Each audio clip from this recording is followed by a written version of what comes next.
अच्युतं केशवं रामनारायणं कृष्णदामोदरं वासुदेवं हरिं श्रीधरं माधवं गोपिकावल्लभं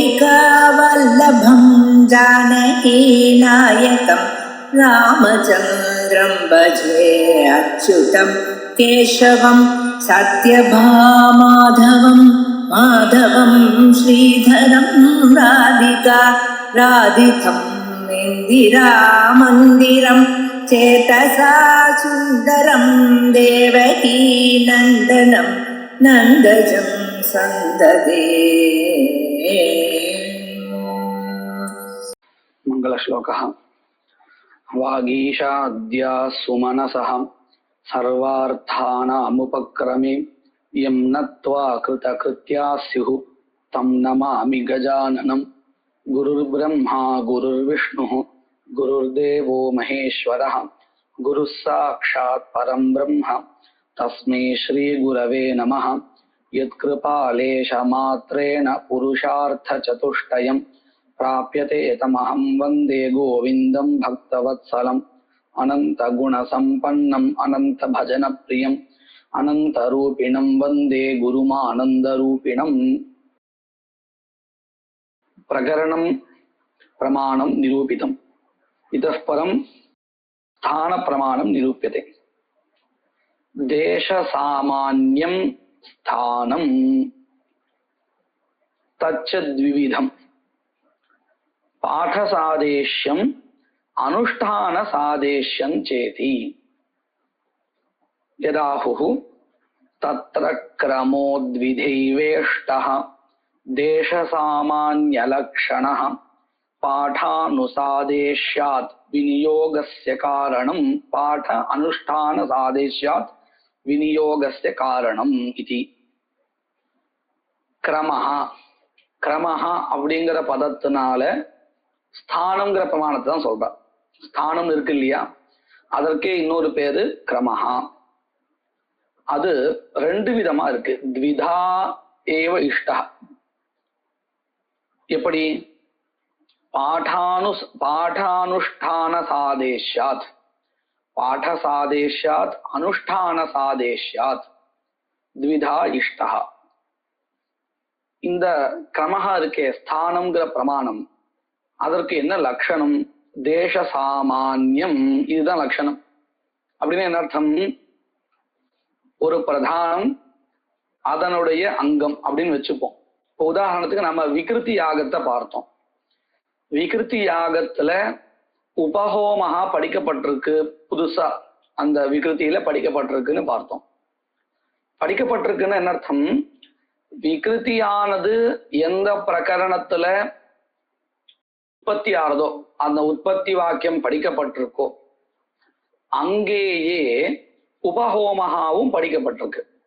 அப்போ ரெண்டுத்துக்கும் ஸ்தானம் ஒன்னா இருக்கு. இதுதான் தேச சாமான்யம். அப்போ இந்த உபஹோமங்கள் விகிருதிக்கு அங்கம் அப்படின்னு நாம எந்த பிரமாணத்தை வச்சு சொல்றோம் அப்படின்னு கேட்டா, இந்த தேச சாமான்யம் என்கின்றதான ஸ்தான பிரமாணத்தை வச்சுட்டு சொல்றோம். இது எதற்கு உதாகரணம் அப்படின்னு கேட்டால், பாட சாதேஷம் இருக்கு இல்லையா, ஒரே இடத்துல படிக்கப்பட்டது அப்படின்னு, அதுக்கு உதாகரணம். இத போல அனுஷ்டான சாதேஷம் இருக்கு. அப்படின்னா என்ன அர்த்தம்? ஒரு பிரதானம், அந்த பிரதானம் எந்த சமயத்துல அனுஷ்டானம் பண்ணப்படுறதோ அதற்கு அருகிலேயே ஒரு சில அங்கங்கள் அனுஷ்டானம் செய்யப்படுகின்றன அப்படின்னு வச்சுப்போம். இப்போ இந்த அனுஷ்டானம் பண்ணப்படுற அங்கங்கள் இருக்க, இவைகள் அந்த பிரதானத்துக்கு அங்கம்னு முடிவு பண்றோம். எதை வச்சுண்டு? உற்பத்தியை வச்சுண்டு இல்லை. ஏன்னா இந்த கர்மா அங்கங்களுடைய உற்பத்தி அங்க இல்லை, வேற எங்கேயோ இருக்கு, சம்பந்தமே இல்லை. உற்பத்தி வாக்கியம் வேற எங்கேயோ இருக்கு. ஆனா அனுஷ்டானம் இங்க படப்படுறது. இங்கன்னா எங்க? அந்த பிரதானத்துக்கு அருகிலேயே. கொஞ்சம் அருகிலேயேன்னு சொன்னா இந்த தேசம் இல்லை, காலத்தை வச்சுண்டு. அப்போ இந்த பிரதானத்தினுடைய அருகிலேயே கொஞ்ச காலத்திலேயே சாமீபிய காலத்திலேயே அனுஷ்டானம் பண்ணப்படுறதுனால அந்த அங்கங்கள் இந்த பிரதானத்துக்குரிய அங்கங்கள் அப்படின்னு முடிவு பண்றோம். இந்த இடத்துல எது காரணம் அப்படின்னு கேட்டா அனுஷ்டானம். அந்த சமயத்துல அனுஷ்டானம் பண்ணுறதுனால. இதுக்கும் உதாரணங்கள்ல மேல சொல்ல போறா. இப்போது நம்ம புரிஞ்சுக்கிறதுக்காக நான் கொஞ்சோன்னு சொன்னேன். இந்த விஷயம் புரிஞ்சிருக்கா எல்லாருக்கும்? ஸ்தானம், தேச சாமானியம் அப்படின்னு என்ன அர்த்தம் அப்படின்னு புரிஞ்சிருக்கா?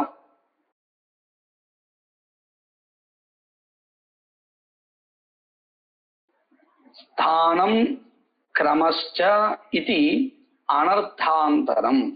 இங்க நம்ம பார்த்தோம்னா தெரியும், பங்கி ஆரம்பிக்கும் பொழுது தேச சாமானியம் ஸ்தானம் அப்படின்னு ஆரம்பிச்சா. ஆனா ஸ்லோகத்துல ஸ்தானம்ங்கிற பதத்தை உபயோகப்படுத்தாம கிரமஹான்னு உபயோகப்படுத்தினான். அப்போ ஸ்தானத்தை காட்டிலும் கிரமஹாங்கிறது வேற ஏதோ பிரமாணமா அப்படின்னு கேட்டா இல்ல. இந்த ஸ்தானம்ங்கிற பிரமாணத்தை தான் கிரமஹாங்கிற பெயர்னால சொல்றோம். இந்த கிரமஹாங்கிற பதார்த்தமும் ஸ்தானம்ங்கிறதும் ரெண்டும் வெவ்வேறானது அல்ல, ரெண்டும் ஒண்ணுதான். ந அனர்த்தாந்தரம், ந அர்த்தாந்தரம் கிந்து அனர்த்தாந்தரம் அப்படின்னு அர்த்தம். அர்த்தாந்தரம் இல்லை, வேற ஒரு பொருள் இல்லை. ஸ்தானத்தை காட்டிலும் இந்த கிரமஹாங்கிறது வேறானதுன்னு ஒண்ணு இல்லை, ரெண்டும் ஒண்ணுதான். ஸ்தானம் கிரமஸ்ச இதி அனர்த்தாந்தரம், வேற ஒரு பொருள் இல்லை, ரெண்டும் ஒண்ணுதான்.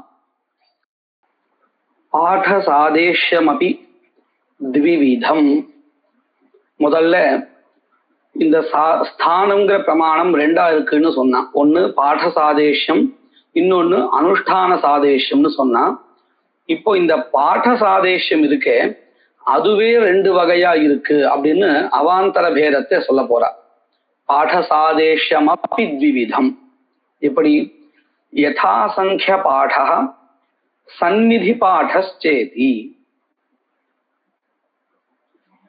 முதல்ல இந்த யதாசங்கிய பாடத்தினுடைய உதாரணம் சொல்றான்.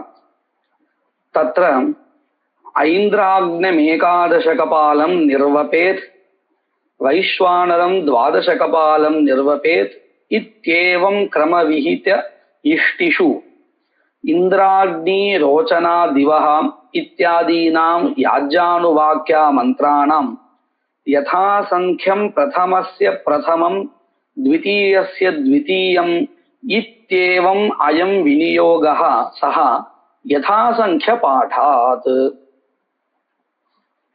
ஐந்திராக்னம் ஏகாதசகபாலம் நிர்வபேத் அப்படிங்கிற வாக்கியத்தினால ஒரு காமிய இஷ்டியானது விதிக்கப்படுறது. அதை போலவே வைஸ்வானதம் துவாதசகபாலன் நிர்வபேத் அப்படிங்கிற ஒரு வாக்கியத்தினால இன்னொரு ஒரு காமிய இஷ்டி விதிக்கப்படுறது. இந்த மாதிரி வரிசையா காமிய இஷ்டிகள் விதிக்கப்படுகின்றன. இப்போ ஒன்னாவது என்ன கர்மா இருக்குன்னு கேட்டா ஐந்திராக்ன இஷ்டி, இன்னொன்னு அடுத்தாப்புல வரக்கூடியது வைஸ்வானர இஷ்டி. இப்படி வரிசையா இஷ்டிகள் இருக்கு இல்லையா?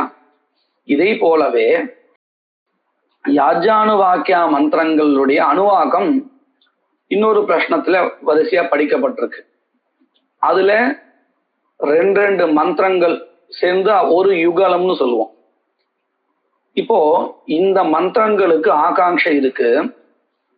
நான் எந்த கர்மாவினுடைய அர்த்தத்தை பிரகாசனம் பண்ணணும் அப்படின்னு மந்திரத்துக்கு ஆகாங்ஷை இருக்கு. அதே மாதிரி இந்த இஷ்டிகள் இருக்கே அவைகளுக்கும் ஆகாங்ஷா இருக்கு, அங்கங்கள் எவைகள் அப்படின்னு.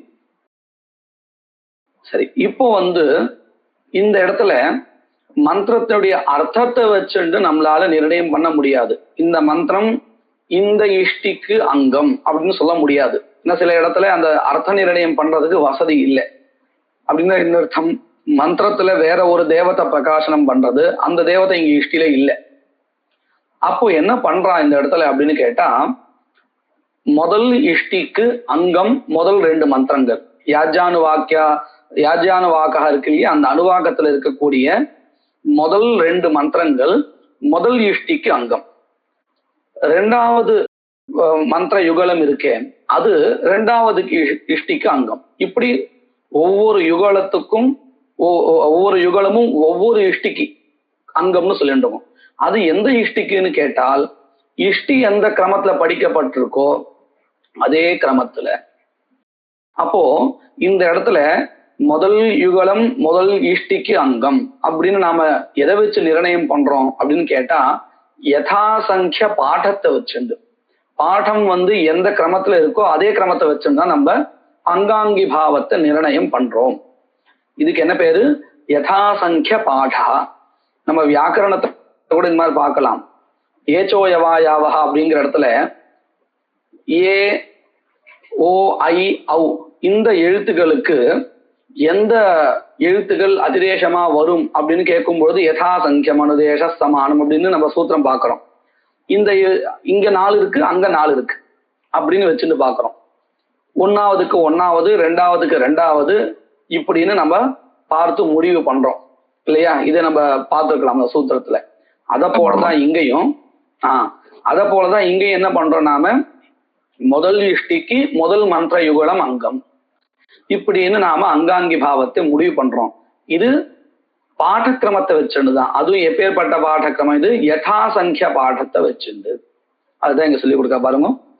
தத்ர இத்யுக்தே த்விவித பாட சாதேஷ்யே யதாசங்கிய பாடா சந்நிதி பாடா இத்யுக்தம் கில தத்ர யதாசங்கிய பாடஸ்ய உதாரணம் இதம்.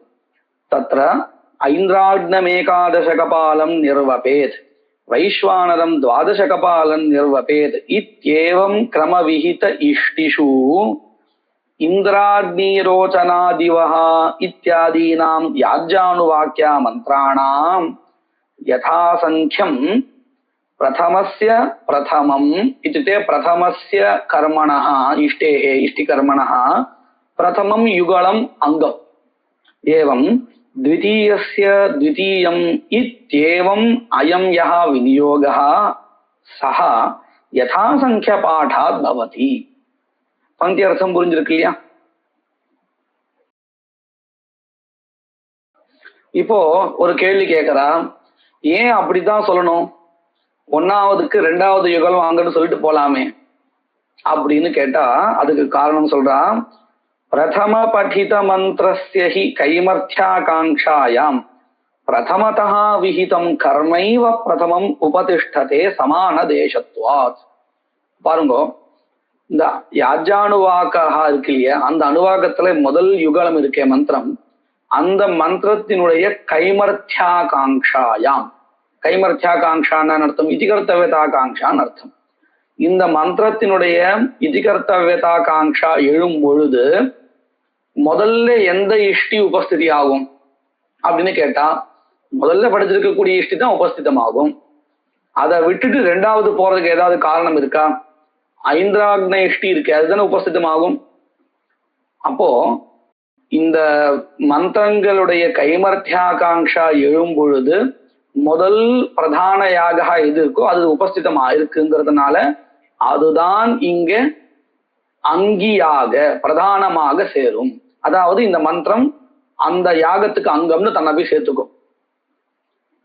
அதே மாதிரி 2ஆவது மந்திரத்தினுடைய கைமர்த்தியாகாங்ஷா வரும் பொழுது பிரதம பிரதானம் சேர்ந்தாச்சுங்கிறதுனால 2ஆவது பிரதானத்தை எடுத்துக்கும். இதுதானே சரி? அதுதான் சொல்லி கொடுக்குற பாருங்க. பிரதம படித மந்திரஸ்ய ஹி கைமர்த்தியாகாங்ஷாயாம் பிரதமதः விஹிதம் கர்மைவ பிரதமம் உபதிஷ்டதே குதः சமானதேசத்வாத். யானி து வைகிருதானி அங்கானி. இப்போ நமக்கு எந்த கிரமத்தை சொல்லி கொடுத்தா உதாரணத்தோடு அப்படின்னு கேட்டா யதாசங்கிய பாடத்தை சொல்லி கொடுத்துட்டா. இப்போ சந்நிதி பாடா இருக்கு இல்லையா, அதுக்கு உதாரணம் காமிக்கிறா. யானி தூ வைகிருதானி அங்கானி பிராகிருதாங்க அனனுவாதேன விஹிதானி சந்தம்ஷ அபதிதானி தேஷாம் விகிருத்தியர்த்தத்துவம் சந்நிதி பாடாத். பாருங்க, பிரகிருத்திலிருந்து விகிருத்திக்கு அங்கங்கள் வந்துருக்கு. அத போல விகிருத்திலேயே புதுசா படிக்கப்பட்ட உபஹோமம் முதலிய கர்மாக்கள் இருக்கு. இப்போ இதுல உபஹோமங்கள் விகிருத்திக்கு அங்கம்னு சொல்ல போறோம். எந்த பிரமாணத்தை வச்சுண்டு அப்படின்னு கேட்டா இந்த ஸ்தான பிரமாணத்தை வச்சுண்டு தான். ஏன் அப்படின்னு கேட்டா அந்த விகிருதி பிரகரணத்துல இந்த உபஹோமங்கள் விதிக்கப்பட்டிருக்கு இல்லையா, மெனக்கட்டு அந்த பிரகரணத்துல படிக்கப்பட்டிருக்கிறதுனால இந்த உபஹோமங்களுக்கும் விகிருதிக்கும் ஏதோ ஒரு சம்பந்தா இருக்குன்னு தெரிகிறது. இல்லைன்னா ஏன் எங்க படிக்கப்படணும்? படிக்கப்பட்டதுனாலேயே இதற்கும், அதாவது உபஹோமம் முதலிய கர்மாக்களுக்கும் விகிருதிக்கும் ஏதோ ஒரு சம்பந்தா இருக்குன்னு தெரிகிறது. அந்த சம்பந்தா அங்காங்கி பாவா. அப்போ அந்த படிக்கப்பட்டதுனாலேயே சந்நிதியில, அருகிலே அப்படின்னு அர்த்தம். எதன் அருகிலே? விகிருதி இருக்கே, அதனுடைய அருகிலேயே படிக்கப்பட்டதுனால இந்த உபஹோமங்கள் விகிருதிக்கு அங்கமாக ஆகின்றன. அதுலயும் ரொம்ப ஜாகிரதையா சொல்லி கொடுக்கிறார். இப்ப பாருங்க, ஔதும்பரோ யூபோ பவதிங்கிற வாக்கியத்தினால உதும்பரத்துவம் விகிதம்னு நம்ம படிச்சோம். இது பிரகரண பிரமாணத்தினால விகிருதி அங்கமாக விநியோகிக்கப்படுகிறதா அல்லது ஸ்தான பிரமாணத்தினால விகிருதிக்கு அங்கமாக விதிக்கப்படுறதா? பிரகரண பிரமாணத்தினால விதிக்கப்பட்டது. ஏன் அப்படின்னு கேள்வி கேட்டா நம்ம என்ன பதில் சொல்வோம்? பிராகிருதாங்க அனுவாதேன விஹிதத்வாத் அப்படின்னு பதில் சொல்லுவோம் இல்லையா? பிராகிருதாங்கம் யூபஹா தத் அனுவாதேன உதும்பரத்வஸ்ய விஹிதத்வாத் தஸ்ய பிரகரணமேவ விநியோஜகம் பவதி அப்படின்னு சொல்லுவோம். அப்போ நமக்கு இதிலிருந்து என்ன தெரிகிறது? பிராகிருதாங்க அனுவாதேன விஹிதம் யத் அங்கம் தஸ்ய விநியோஜகம் பிரகரணமேவ பவதி ந ஸ்தான பிரமாணம்.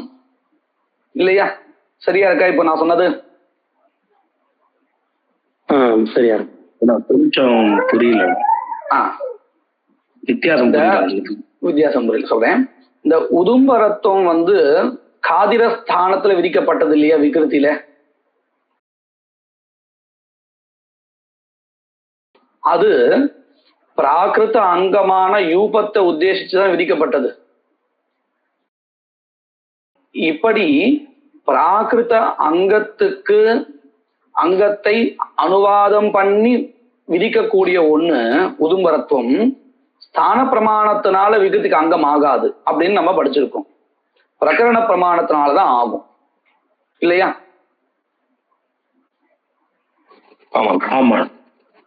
இதத்தான் நான் என்ன சொல்றேன், பிராகிருதாங்க அனுவாதேன விஹிதம் யத் தத் பிரகரணேனைவ விநியுஜ்யதே ந ஸ்தான பிரமாணேன.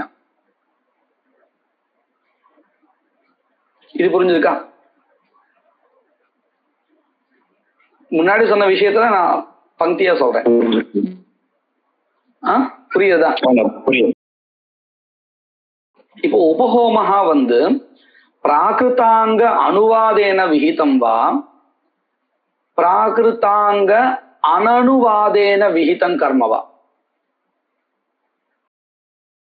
அனனுவாதம் அந்த சந்தர்ப்பத்துலதான், அந்த சந்நிதியில தான் அது சொல்லிருக்கு.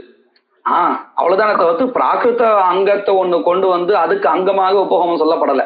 அப்போ பிராகிருதாங்க அனனுவாதேன விஹிதம் யத் கர்மா ததேவ உபஹோமங்கிறது ஒரு ஹோமத்துடைய பெயர்.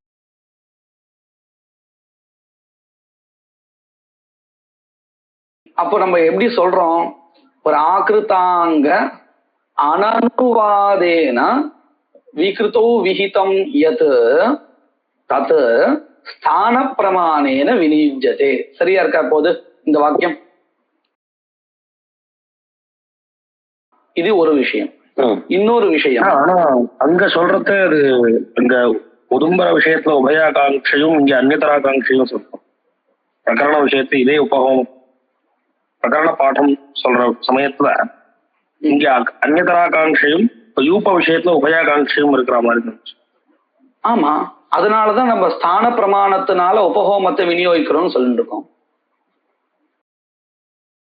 இப்ப நான் என்ன வாக்கியம் சொன்னேன் அப்படின்னு கேட்டா, பிராகிருதாங்க அனனுவாதேன விஹித உபஹோமஸ்ய விநியோஜகம் ஸ்தான பிரமாணம் பவதின்னு சொல்லிட்டு இருக்கேன். ஏன் அப்படி சொல்ல வேண்டியதா இருக்குன்னு கேட்டா, பிராகிருதாங்க அனுவாதேன விகிருதௌ விஹிதம் யத் தத் பிரகரணேனேவ விநியுஜ்யதே. உபயாகாங்ஷா பிரகரணத்துவம். ஆமா, ஆனா நான் அது ஏன் நான் இவ்வளவு சிரமப்பட்டு இந்த வாக்கியங்களை சொல்றேன்னா, கிரந்தத்துல அந்த வாக்கியம் இருக்கிறதுனால. இது நல்லா நான் சொல்ல அந்த பங்கி நல்லா கவனிங்கோ.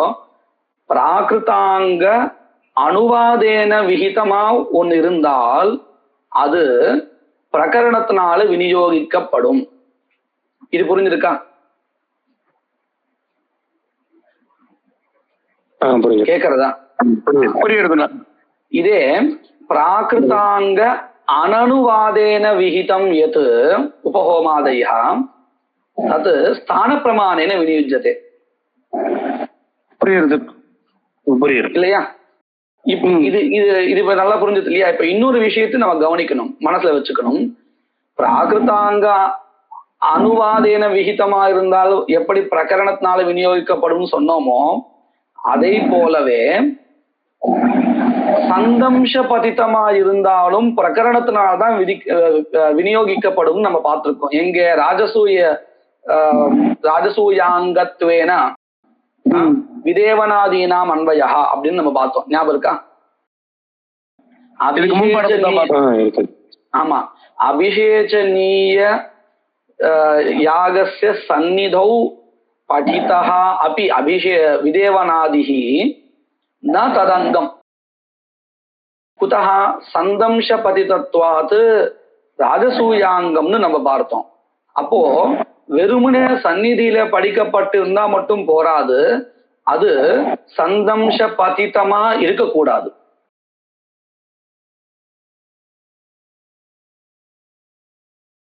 திரும்பி ஒரு வாட்டி சொல்லுங்க. இப்ப சொல்றேன்.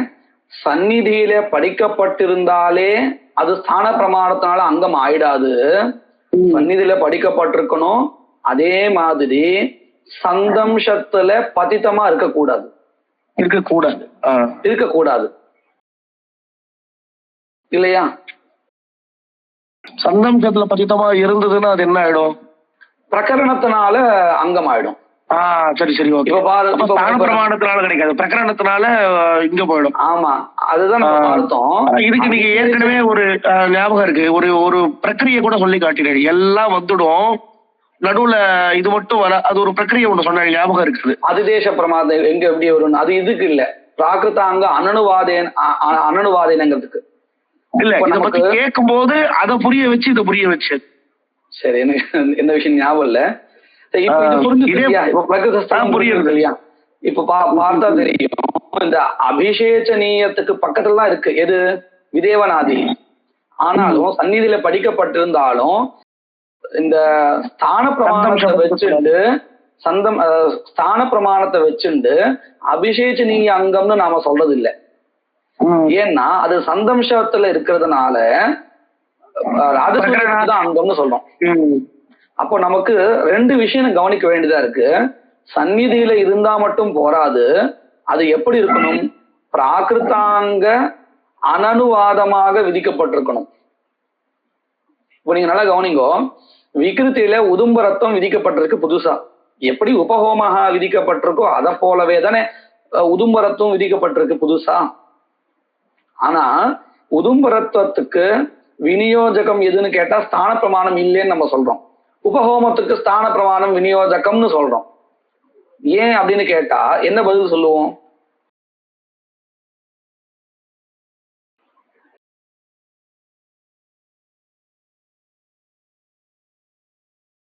உபஹோமத்துக்கு இல்ல, உதும்பரத்துவத்துக்கு. உதும்பரத்துவம் பிராகிருதாங்க அனுவாதமாக இருக்கு.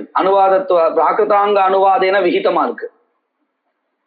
உபஹோமத்துக்கு அது இல்லை. அப்ப என்ன தெரியுது? வெறும் சந்நிதி மட்டும் இருந்தா போராது, ஸ்தான பிரமாணத்தினால விநியோகம் பண்ற இடத்துல பிராகிருதாங்க அனனுவாதேன விகிதமா இருக்கணும் ஒண்ணு.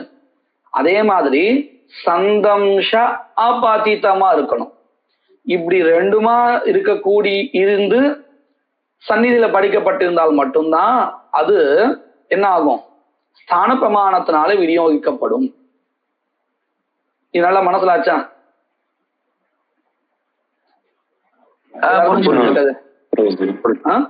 பிராகிருதாங்க அனனுவாதேன விகிதமா இருக்கணும், சந்தம்ஷ அபதிதமா இருக்கணும், சந்நிதியில இருக்கணும். இப்படி இருக்கிறது எதுவோ அதுதான் ஸ்தான பிரமாணத்தினால விதிக்கப்படும், விநியோகிக்கப்படும். எப்படி உபஹோமங்கள் போல. இந்த உபஹோமம் பிராகிருதாங்க அனுவாதமாகவும் விதிக்கப்படல, சந்தம்ஷ பதிதமாகவும் இல்லை. அதத்தான் இங்க சொல்லி கொடுக்க பாருங்க. பந்தியை பாருங்க. யானி தூ வைகிருதானி அங்கானி. அதுக்கப்புறம் என்ன சொல்ற கவனிங்க தெரியும். யானி தூ வைகிருதானி அங்கானி. அது மட்டும் சொல்லல, மேற்கொண்டு என்ன சொல்ற கவனிங்க. பிராகிருதாங்க அனனுவாதேன விகிதானி. ஏன்னா பிராகிருதாங்க அனுவாதமாக விகிதமா இருந்தால் அது பிரகரண பிரமாணத்தினால் விநியோகிக்கப்படும். அதனால பிராகிருதாங்க அனனுவாதேன விகிதானி. அது மட்டும் போராது, சந்தம்ஷ அபதிதானி. சந்தம்ஷ பதிதமா இருந்தாலும் பிரகரணம் தான் விநியோஜகமாயிடும். அதனால சந்தம்ஷ அபதிதானி தேஷாம் விகிருத்தியர்த்தத்துவம் சந்நிதி பாடாத் பவதி. இந்த பந்திக்கு அர்த்தம் புரிஞ்சுட்டா எல்லாருக்கும்? புரியுதுண்ணா? நல்லா புரியுது. எல்லாருக்கும் புரிஞ்சிருக்கா? நல்லாவே புரிஞ்சுதுண்ணா. ஏன் அப்படி சொல்லணும்? இந்த சந்நிதியில படிக்கப்பட்டவைகளுக்கு ஸ்தான பிரமாணாதேவ அங்கத்துவம் அப்படின்னு கேட்டா அது சொல்றா, தேஷாம் ஹி கைமர்த்தியா காங்ஷாயாம். அதாவது இப்படி இருக்கக்கூடியவைகள் பிராகிருதாங்க அனனுவாதமாகவும் சந்தம்ஷ ஆபதித்தமாகவும் சந்நிதியில படிக்கப்பட்டதாகவும் இருக்கக்கூடிய அங்கங்கள் எவைகள் உண்டோ அவைகளுடைய கைமர்த்தியா காங்ஷாயாம் அப்படின்னு அர்த்தம். இதி கர்த்தவ்யதா காங்ஷாயாம் பலவத் விகிருத்தியபூர்வமேவ பாவ்யத்வேன சம்பத்தியதே. பலவத்தாக இருக்கக்கூடியதான விகிருத்தினுடைய அபூர்வம் தான் பாவ்யமாக, சாத்தியமாக, அங்கியாக, பிரதானமாக சம்பத்தியதே. ஏன்? அதுதான் உபஸ்திதியா இருக்கு. இப்போ உபஹோமங்களுடைய கிம்பாவா கதம்பாவா காங்ஷாயாம், சாரி கிம்பாவா காங்ஷாயாம், கிம்பாவா காங்ஷாயாம் நான் இதிகர்த்தவியதா காங்ஷான்னு தப்பா சொல்லிட்டேன். கைமர்த்தியா காங்ஷாயாம் அப்படின்னா கிமர்த்தம் அப்படின்னா கிம்பாவா காங்ஷான் சாத்தியா காங்ஷா. சரியா? நான் தப்பா சொல்லியிருக்கேன். இந்த உபஹோமங்களுக்கு கிம்பாவயேத் அப்படின்னு ஆகாங்ஷா வரும் பொழுது அங்கேயே இருக்கக்கூடியதான விகிருத்தி அபூர்வம் தான் சாத்தியமாக அன்பிக்கிறது. ஏன்னா அதுதான் உபஸ்திதமா இருக்கு அங்க. பந்தி அர்த்தம் புரிஞ்சிருக்கான். தேஷாம் ஹி கைமர்த்தியா, தேஷாம் ஹி இத்யுக்தே உபஹோமானாம் கைமர்த்தியா காங்ஷாயாம் பலவத் விகிருத்தியபூர்வமேவ பாவ்யத்வேன சம்பத்தியதே. குதஹ உபஸ்திதத்வாத். அதையேவ தேஷு ந விஸ்வஜின்யாய அவதாரஹ. விஸ்வஜின்யாயஹான்னு ஒரு நியாயா. என்னது அதுன்னு கேட்டா, ஒரு கர்மா விதிக்கப்பட்டிருக்கு, ஆனா அந்த கர்மாவுக்கு உரியதான பலம் சொல்லப்படல. விஸ்வஜித்தா யஜேதா அப்படிங்கிற வாக்கியத்தினால ஒரு கர்மா விதிக்கப்பட்டிருக்கு, அதற்கு பலம் சொல்லப்படல. பலம் இல்லைன்னு சொன்னா பிரவருத்தி ஏற்படாது. அப்போ பலம் கல்பிக்கணும். என்ன பலத்தை கல்பிக்கலாம்? பசுஹு புத்திரஹா இப்படின்னு நிறைய கல்பிக்கலாம்னு விசாரம் பண்ணி பசுவோ புத்திரஹாவோ இதெல்லாம் பலமா சொன்னா சில பேருக்கு தான் பிரவருத்தி வரும். யாருக்கு அதுல ஈடுபாடு இருக்கோ இச்சை இருக்கோ அவளுக்கு தான் பிரவருத்தி வரும். ஆனா எல்லாருக்கும் வராது. அப்போ எல்லாராலையும் விரும்பப்படுகின்ற ஒன்ன பலனா கல்பிக்கணும். அதை எதை கல்பிக்கலாம் அப்படின்னு கேள்வி கேட்டு ஸ்வர்கஹா ஸ்யாத் சர்வான் பிரத்யவிசிஷ்டத்வாத் அப்படின்னு ஸ்வர்கஹா தான் பலமா கல்பிக்கணும்னு சொல்லி கொடுத்த அதிகரணம் விஸ்வஜித் அதிகரணம், விஸ்வஜித் நியாயான்னு சொல்லுவா இந்த நியாயத்தை. சரியா? அந்த அதிகரணப்படி இந்த உபஹோமங்கள் இருக்கே, இந்த உபஹோமங்களுடைய கிம்பாவா காங்ஷையில பலனை கல்பிக்கலாமே. ஏன் விகிருத்தி அபூர்வம் தான் சாத்தியம்னு சொல்லணும்? புதுசா ஒரு பலனை கல்பிக்கலாமே அப்படின்னு கேட்டா கல்பிக்க கூடாது. எந்த இடத்துல எந்த ஒரு பலமும் இல்லையோ அங்கதான் அது அந்த நியாயம் பிரவர்த்திக்கும். இங்கேயோ விகிருத்தி அபூர்வம் உபஸ்திதமா இருக்கு, பலவத்தா இருக்கக்கூடியது. அப்போ ததங்கத்துவம் தான் சொல்லணும். அப்போ என்ன தெரியுது? விஸ்வஜின் நியாயா இங்க பிரவர்த்திக்காது. இது எல்லாருக்கும் புரிஞ்சிருக்கா? விஸ்வஜின் நியாயான்னா என்னது அப்படின்னு புரிஞ்சிருக்கு இல்லையா?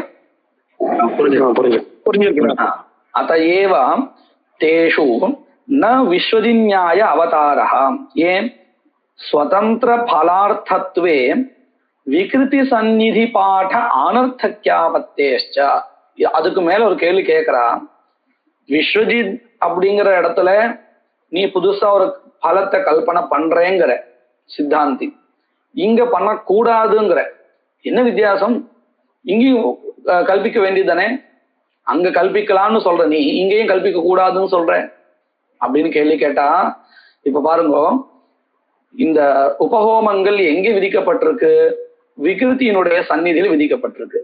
மெனக்கட்டு இந்த பிரகரணத்துல இது படிச்சிருக்கிறதுனால இந்த உபஹோமத்துக்கும் விகிருத்திக்கும் ஏதோ ஒரு சம்பந்தம் இருக்குன்னு தெரிகிறது. ஒருவேளை விஸ்வ நியாயத்தை கொண்டு இந்த இடத்துல இந்த உபஹோமங்களுக்கு ஸ்வர்கா பலம் அப்படின்னு சொல்லியாச்சுன்னா அது ஒரு தனி கர்மாவாயிடும், விகிருத்திக்கு அங்கம்னு ஆகாது. அப்போ மெனக்கட்டு இந்த பிரகரணத்தை படிச்சாலே, விகிருத்தி சந்நிதியில படிச்சாலே அதுக்கு என்ன பிரயோஜனம் இருக்கு?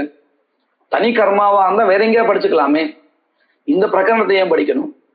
விகிருத்தி சந்நிதியில இந்த கர்மா படிக்கப்பட்டதனுடைய பிரயோஜனம் என்ன அப்படின்னு ஒரு கேள்வி வரும் இல்லையா? அதிலிருந்தே நமக்கு என்ன தெரிகிறது? இந்த உபஹோமங்கள் தனியாக ஒரு பலத்துக்கு சாதனம் அல்ல, இந்த விகிருத்திக்கு அங்கம். ஏன்னா இந்த பிரகரணத்துல மெனக்கட்டு படிக்கப்பட்டிருப்பதுனால, அதனாலதான் இங்க விஸ்வ நியாயா கிடையாதுன்னு சொல்லிட்டு இருக்கோம். புரிஞ்சு தெரியாப்போ ஏன் இந்த இடத்துல விஸ்வ நியாயா கிடையாது அப்படின்னு? அதுதான் சொல்ல பாருங்க. ஸ்வதந்திர பலார்த்தத்வே, உபஹோமங்கள் தனியாகவே பலத்துக்கு அங்கமா இருந்தால் ஸ்வதந்திர பலார்த்தத்வே விகிருதி சந்நிதி பாட அனர்த்தக்யாபத்தேஷ்ச. இப்போ ரெண்டாவதா இருக்கக்கூடியதான சந்நிதி பாடா அதை சொல்லிட்டா. முதல்ல யதாசங்கிய பாடத்துக்கு உதாரணம் காமிச்சா, இப்ப ரெண்டாவதா இருக்கக்கூடியதான சந்நிதி பாடத்துக்கையும் உதாரணத்துக்கு காமிச்சா. இன்னும் என்ன பாக்கி இருக்கு? அனுஷ்டான சாதேசம் பாக்கி இருக்கு. அதான் இப்ப சொல்ல போற. பசு தர்மாணம் அக்னிஷோமியார்த்தத்துவம் அனுஷ்டான சாதேஷ்யாத் பவத்தின்னு சேர்த்துக்கணும். ஔபவசத்யே அன்னி அக்னிஷோமீயः பசுः அனுஷ்டீயதே தஸ்மின்னேவ தினே தே தர்மாः பட்யन्ते அतः தேஷாம் கைமர்த்தியாகாங்க்ஷாயாம் அனுஷ்டேயத்வேன உபஸ்திதம் பஸ்வபூர்வமேவ பாவ்யத்வேன சம்பத்யதே அतः யுக்தம் அனுஷ்டான சாதேஷ்யாத் ததர்த்தத்துவம் தேஷாம். சோமயாகத்துல 4வது நாள் 5வது நாள் ஔபவசத்தியம் அஹஹ அப்படின்னு 4வது நாள், 5வது நாள் சரியா? இப்போ இதுல அக்னிஷோமீய பசு சதுர்த்தே தினே அனுஷ்டீயதே ஔபவசத்தியே அன்னி, பஞ்சமே தினே சுத்தியாக வர்த்தகே தஸ்மின் தினே சவனீய பசு ஆனுபந்திய பசு அனுஷ்டீயதே. ஆனா இதுல கவனிக்க வேண்டிய விஷயம் என்னன்னு கேட்டா, இந்த அக்னிஷோமீய பசுவினுடைய உற்பத்தி வாக்கியம் எங்க வருதுன்னு கேட்டா சோமக்கிரயணம் பண்ணக்கூடிய நாள்ல வருது. அதாவது கர்மாவினுடைய உற்பத்தி வாக்கியம் வேற இடத்துல இருக்கு, அனுஷ்டானம் 4வது நாள்ல இருக்கு. சரியா? உற்பத்தி வேற இடத்துல, அனுஷ்டானம் வேற இடத்துல. அதுக்கு வாக்கியம் இருக்கு. சயேஷா அக்னிஷோமியா பசு ஔபவசத்தே அன்னி ஆலப்தவ்யான்னு வாக்கியம் இருக்கிறதுனால அதை நம்ம என்ன பண்றோம்? உத்கர்ஷம் பண்றோம். அதாவது வேற ஒரு இடத்துல அனுஷ்டானம் பண்றோம். எத்தனாவது நாள்ல? 4வது நாள்ல. அந்த நாள்ல தான் பசு தர்மங்கள், பசுவுக்குண்டான உபாகரண நியோஜனாதி தர்மங்கள் இருக்கே, அங்கங்கள், அவைகள் எல்லாம் படிக்கப்பட்டிருக்கு.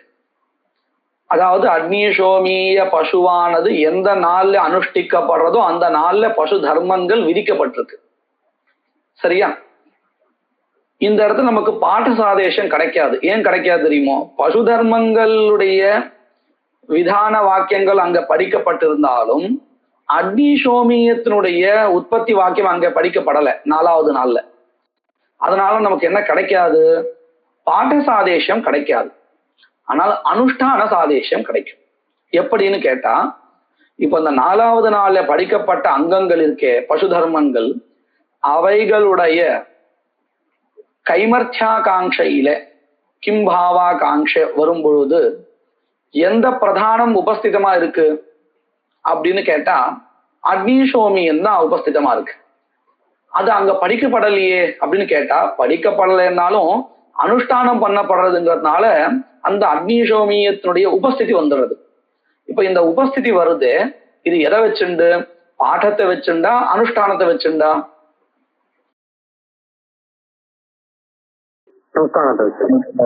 அதனாலதான் அனுஷ்டான சாதேசியாத் பசுதர்மானாம் அக்னிசோமியா பசுஹு சாத்தியம் பவதி அங்கீ பவதி.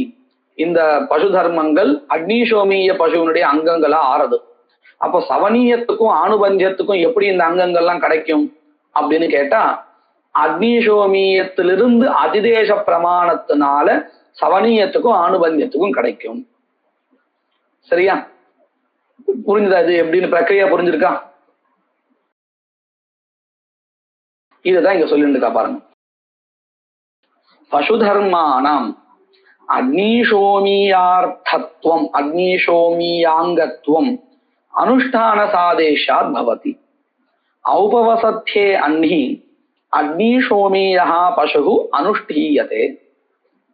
தஸ்மின்னேவ தினே ஔபவசத்யே அன்னி ते धर्माः पशुधर्माः पठ्यन्ते. अतः तेषां कैमर्थ्याकांक्षायां पशुधर्माणां कैमर्थ्याकांक्षायाम् अनुष्ठेयत्वेन उपस्थितम्. अनुष्ठेयत्वेन किं कर्म उपस्थितम्? अग्निशोमीय पशुः तत्कर्म उपस्थितम्. पश्वपूर्वमेव भाव्यत्वेन सम्बध्यते. अतः युक्तम् युक्तं नाम समञ्जसं वर्तते. किम्? अनुष्ठानसादेश्यात् तदर्थत्वम् अग्निशोमीयार्थत्वम् केषां तेषाम् इत्युक्ते पशुधर्माणाम्. இந்த பங்கி அர்த்தம் முழுக்க புரிஞ்சிருக்கா எல்லாருக்கும்? இப்போ இதுக்கு மேல சில கேள்விகள் கேட்கிறான். நச்சா பாடசாதேஷாதேவ தத் கிம் ந ஸ்யாத் இது வாச்சியம். நீங்க மெனக்கட்டு இந்த இடத்துல அக்னிசோமிய பசுவுக்கும் பசு தர்மங்களுக்கும் அங்காங்கி பாவத்தை அனுஷ்டான சாதேஷ்யத்தினால சொல்றீங்களே, பாட சாதேஷ்யத்தினாலே சொல்லுங்களேன் அப்படின்னு கேட்டா நம்ம என்ன பதில் சொல்லணும்? பசு தர்மங்கள் அங்க படிக்கப்பட்டிருக்கு, அதனுடைய பாடா அங்கதான் இருக்கு. பசு தர்மங்களை சொல்லக்கூடிய வாக்கியங்களுடைய பாடா அங்கதான் இருக்கு. ஆனா அக்னிசோமியத்தினுடைய உற்பத்தி வாக்கியம் அங்க இல்லை. அது எங்க இருக்கு? சோமக்கிரயண காலத்துல இருக்கு, தீட்சா காலத்துல இருக்கு இல்லையா? அப்ப எப்படி பாட சாதேஷத்தை சொல்ல முடியும்? சொல்ல முடியாது இல்லையா? அதுதான் கேட்கிறா பாருங்க. நச்ச பாட சாதேஷ்யாதேவ தத் கிம் ந ஸ்யாத் இத்யுக்தே அக்னிசோமிய பஷ்வர்த்தத்வம் பசுதர்மானாம் கிம் ந ஸ்யாத் பாட சாதேஷ்யாத் கிம் ந ஸ்யாத் இது பிரஷ்னா. இது ந வாச்சியம் ந பிரஷ்டவியம். குதः अग्निशोमीयस्य पशोः क्रयसन्निधौ पाठात् न तु चतुर्थे दिने उत्पत्तिः अग्निशोमीयस्य. உடனே அடுத்த கேள்வி என்ன வரும்? அப்படி கிரயசன்னிதோ படிக்கப்பட்ட இந்த அக்னிசோமிய பசுவை நீங்க 4வது நாள் பண்றேன், எங்க உற்பத்தியோ அங்கதானே அனுஷ்டானம் பண்ணணும் அப்படின்னு அடுத்த கேள்வி. அப்படி கேட்கக்கூடாது, ஏன்னா இங்க அனுஷ்டானம் பண்ணணும்னு இன்னொரு வாக்கியம் இருக்கிறதுனால அப்படிங்கிறது பதில் பாருங்க. நச்ச கிரயசன்னிதௌ தஸ்ய பாடே அக்னிசோமிய பசு கர்மணः உற்பத்திः தத்ர சத்வே தஸ்ய பாடே தத் அனுஷ்டானமபி தத்ரைவ ஸ்யாத் इति वाच्यम इति न च वाच्यम. சரியா? ஏன்? ச ஏஷः द्विदेवत्यः द्विदेवत्यः அப்படின்னு சொன்னா अग्निः सोमः इति द्वे देवते वर्तेते, अतः द्विदेवत्यं कर्म इदं. स एषः द्विदैवत्यः पशुः औपवसत्ये अन्हि आलब्धव्यः इति वचनात् तदनुपपत्तेः इत्युक्ते कस्य अनुपपत्तेः क्रयसन्निधौ अग्निशोमीय अनुष्ठानस्य अनुपपत्तेः तथा कर्तुं न शक्यते कदा कर्तव्यं तर्हि चतुर्थे दिने न च स्थानात् प्रकरणस्य बलीयत्वेन पशुधर्माणां ज्योतिष्टोमार्थत्वमेव किं न स्यात् इति वाच्यम् அடுத்து இன்னொரு கேள்வி கேட்கறா இப்போ நீங்க அனுஷ்டான சாதேஷ்யத்தை வச்சுண்டு இந்த பசு தர்மங்கள் அக்னிசோமிய பசுவுக்கு அங்கம்னு நீங்க சொல்லிட்டு இருக்க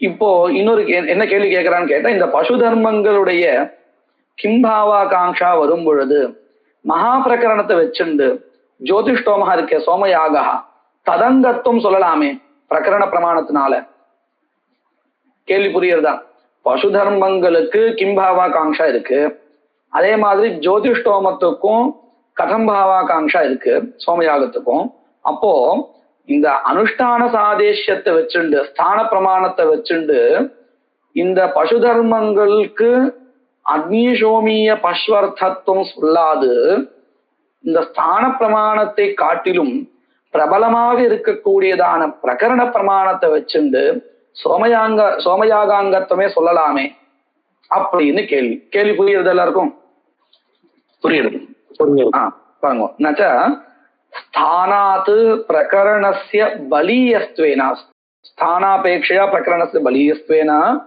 பசுதர்மானாம் ज्योतिष्टोमार्थत्वमेव किं न स्यात् इति वाच्यं तस्य इत्युक्ते ज्योतिष्टोमस्य सोमयागत्वेन பசுதர்ம கிரகணே அயோக்கியத்வாத் பாருங்கோ இந்த பசு தர்மங்களை வச்சுட்டு சோமயாகத்தை என்ன பிரயோஜனம் சோமயாகா அப்படிங்கிறது பிராணி திரவியகமான யாகா இல்லை அங்க பசுவனுடைய பிரயோஜனமே இல்லை அப்போ இந்த சோமயாகத்தினுடைய அங்கமா இருக்கக்கூடிய பசு யாகத்துக்கு தான் பசு தர்மங்கள் வேண்டி இருக்கு சோமயாகத்துக்கு வேண்டி இல்லை இல்லையா தஸ்ய சோமயாகத்வேன ஜோதிஷ்டோமஸ்ய சோமயாகத்வேன பசு தர்ம கிரகணே அயோக்கியத்வாத் அத்தः ஆனர்த்தக்ய பிரதிஹதானாம் விபரீதம் பலாபலம் இதி நியாயாத் ஸ்தானாத் பசுயாகார்த்தத்வமேவ தர்மானாம் யுக்தம். பாருங்கோ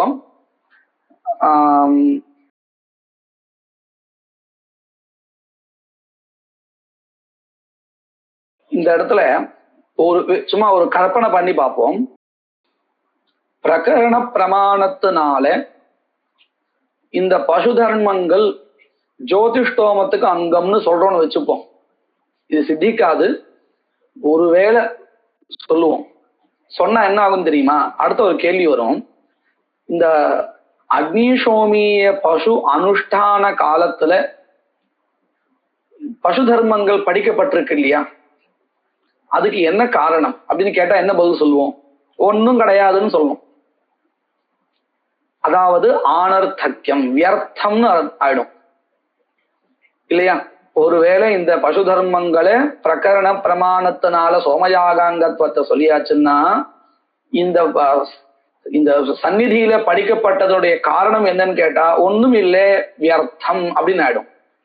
இப்படி ஆனர்த்தக்கியம் சொல்ற பட்சத்துல வஸ்துதா ஸ்தான பிரமாணத்தை காட்டிலும் பிரபலமா இருக்கு பிரகரணம் பிரமாணம். ஆனா ஆனர்த்தக்கியம் ஒண்ணு வந்துட்டுன்னு வச்சுக்கோங்க, பிரகரணத்தை காட்டிலும் ஸ்தானம் பிரபலம் ஆயிடும். இப்போ நம்ம பிரகரணத்தை வச்சுண்டு பசு தர்மங்களை சோமயாகாங்கமா சொல்லிட்டோம்னா இந்த ஸ்தானம் வியர்த்தம்னு ஆயிடும். இப்படி வையர்த்தியம் வரும் சமயத்துல பிரகரணத்தை காட்டிலும் ஸ்தானம் பிரபலம் ஆயிடும். ஏன்னா இதுக்கு வையர்த்தியம் வரக்கூடாதுங்கிறதுனால. புரியுறதா? இது இந்த நியாயம் புரியுறதா? புரியுதா? இல்ல அந்த அனர்த்தக்கியாதிகள் புரியுறதா? ஆனா அது எப்படி அதை கொண்டு வரேன் அப்படிங்கிறது அது பாருங்க. இந்த பசு தர்மங்களை பிரகரணத்தை வச்சுட்டு நாம ஜோதிஷ்டோமாங்கம்னு சொல்லிட்டோம்னு வச்சுப்போம். சொல்லியாச்சு. அதுக்கப்புறம் ஒரு கேள்வி கேட்போம் இல்லையா, இது ஜோதிஷ்டோமத்துக்கு அங்கம்னு சொன்னா பசு தர்மங்களை மெனக்கட்டு ஏன் இந்த 4வது நாள்ல அக்னிஷோமிய பசு யாகத்துக்கு அருகிலே ஏன் படிக்கிறா அப்படின்னு ஒரு கேள்வி வரும் தானே. அப்ப நம்ம என்ன பதில் சொல்ல முடியும்? ஒன்னும் சொல்ல முடியாது. சும்மா படிச்சிருக்கப்பா வியர்த்தம் தான் அப்படின்னு தான் சொல்லுவோம்.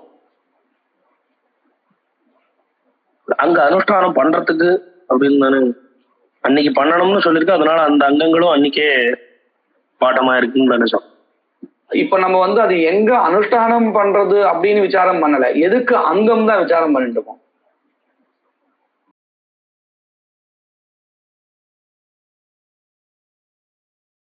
ஆமா, அப்படி பார்த்தாலும் நமக்கு அடுத்த இன்னொரு கேள்வி வரும், அனுஷ்டானம் ஏன் அங்கதான் பண்ணணும்? ஏன்னா 3 பசு யாகங்கள் இருக்கு இல்லையா? அக்னிஷோமியாகவும் இருக்கு, சவனியாக இருக்கு, ஆணுபந்தியமும் இருக்கு. 3த்துலயும் தானே பசு தர்மங்கள் அனுஷ்டானம் பண்ண போறோம். அப்புறம் ஏன் மெனக்கட்டு அக்னிஷோமிய ஸ்தானத்துல படிச்சிருக்கோம் அப்படின்னு அடுத்த கேள்வி வரும். எப்படி பார்த்தாலும் அந்த இடத்த ஏன் படிச்சிருக்கு அப்படின்னு கேள்வி கேட்டா நம்ம எந்த காரணம் சொல்ல முடியாது. இதே அங்காங்கி பாவம் இருக்கு அப்படின்னு சொன்னா அந்த இடத்துல படிக்கப்பட்டதுக்கு ஒரு பிரயோஜனம் கிடைக்கும். புரியுறதா இது? புரியுது. அப்போ ஆனர்த்தக்கியம் வந்துடுத்துன்னா இந்த பிரகரண பிரமாணம் ஸ்தானத்தை காட்டிலும் பிரபலம் தான், துர்பலம் தான் ஸ்தான பிரமாணம், இல்லைன்னு சொல்லல. ஆனா ஒரு அனர்த்தக்கியம் வரும் பட்சத்துல ஸ்தான பிரமாணத்துக்கு அது பிரபலம் ஆயிடும். நீ பிரகரணத்தை வச்சுட்டு விநியோகம் பண்ணிட்டேன்னா ஸ்தானம் வியர்த்தம்னு ஆயிடும். இப்படி அது வியர்த்தம் ஆகக்கூடாதுன்னு சொன்னா அதுதான் பிரபலம்.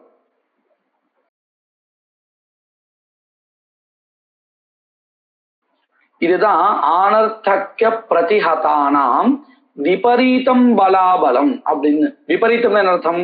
இந்த பிரகரணத்தை வச்சுட்டு விநியோகம் பண்ணினால் இந்த ஸ்தானம் வியர்த்தம்னு ஆயிடும். அப்படி வியர்த்தமாகிற சமயத்துல இதுதான் பிரபலம், ஸ்தானமே பிரபலம் ஆயிடும் பிரகரணத்தை காட்டிலும். ஏன்னா இது சுத்தம் வியர்த்தம் சொல்றது பதிலா இதை சொல்றது நம்ம கேட்டோம்னா இன்னொன்னு இங்க கவனிக்கணும். பிரகரணம் இந்த பசு தர்மங்களை இது மட்டும்தான் விநியோகிக்க போறதுன்னு இல்லை. அதுக்கு வேற அங்கங்கள் இருக்கு, அதை விநியோகிக்கும். அதுக்கு வேற ஒரு அவகாசம் இருக்கு. புரியுறதா? பிரகரணம் இந்த பசு தர்மங்களை சோமத்துக்கு அங்கமாக விநியோகிக்கிறதுன்னு நம்ம கற்பனை பண்ணி பார்த்தோம் இல்லையா? இது இல்லைன்னாலும் கூட வேற அங்கங்களை சோமயாகத்துக்கு அங்கமாக விநியோகிக்க போறது. இது இல்லைன்னா கூட அது என்ன பண்ண போறது? தன்னுடைய காரியத்தை வேற அங்கங்களை வச்சு பண்ணிக்கும். அது விநியோஜகமா ஆகதான் போறது. ஆனா ஸ்தான பிரமாணத்துக்கு இதை விட்டாச்சுன்னா வேற இடம் இல்லை. புரியுதா?